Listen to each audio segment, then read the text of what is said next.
Attachez, jour de Kippour, on fait un ta'anit. La Torah dit qu'il faut jeûner. Mais il y a un autre jeûne qui est beaucoup plus important, mais il ne peut pas remplacer.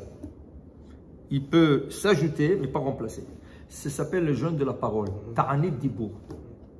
Ta'anit Dibour, regarde. Kippour, tu jeûnes 26 heures. 26 heures. Combien de jeûnes tu as fait pendant 26 heures? Un seul jeûne. De ne pas manger. Le Ta'anit Dibour, si tu ne parles pas pendant ces 26 heures, selon la Kabbale, tu as fait 86 000 jeûnes. 86 000. Même si tu vis 120 ans, tu ne pourras jamais faire 86 000 jeûnes. Alors, il faut pas du tout parler. Si tu ne parles pas du tout pendant tout le Kippour, Dieu te le considère comme 86 000 jeûnes. Maintenant, j'ai une question à ce moment-là. Est-ce que lorsqu'on a une récréation entre on ne peut pas parler. 1 heure et 3 heures, on sort dehors? Non, reste sur la chaise, allonge-toi, Okay. ferme les yeux, fais le tilim. C'est ça, exactement. Ils sortent dehors. Les enchères, on peut juste faire les signes, c'est ça? Non, les enchères, tu peux dire. Pour une mitzvah, par exemple, si quelqu'un te dit, si quelqu'un à côté te dit quelle page, si tu peux lui montrer, tu lui montres. Et si tu ne peux pas, et si c'est dans une place où tu peux parler encore, tu peux lui dire, ok, 86, 52. Mais, Okay? pas avoir une conversation. Mais tu as des enfants. quand on a des petits-enfants. Voilà, j'ai vu la question. Tu as des enfants. Ne touche pas. Tu peux lui dire, parce que c'est dangereux. Si tu peux l'arrêter sans parler, c'est mieux.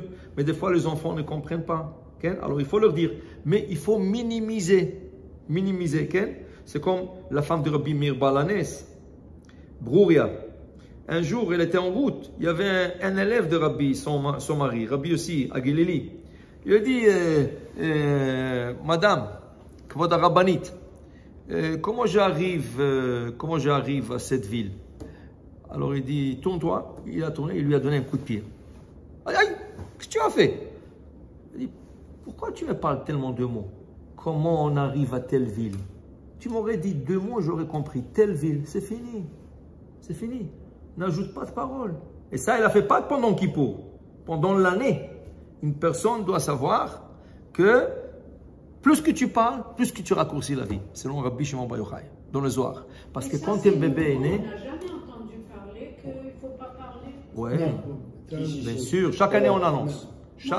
Mon oncle Yehuda, il ne parlait pas. C'était un sadique. Voilà, alors il faut le suivre. Il ne parlait pas tout le temps. Alors pour vous dire, voilà, c'est très important le jeûne de la parole. D'abord, tu ne déranges personne. Deuxièmement, tu te concentres dans un truc. Et en plus de ça, tu reçois un crédit de 86 000 jeûnes. C'est comme si tu avais jeûné 86 000 fois. Alors, combien c'est important de jeûner? Il faut la poser à la Neila. Hein? Aux femmes et aux enfants. C'est ça. À la Neila, au moins, il n'y a pas de bruit. Voilà. Non, pendant tout le Kippour, pas pendant l'année. Tout le Kippour. Okay. Les enfants, des fois, il faut leur parler. Alors, c'est la mère qui s'occupe.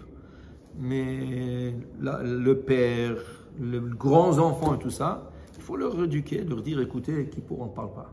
C'est une bonne éducation aussi. Donc, voilà.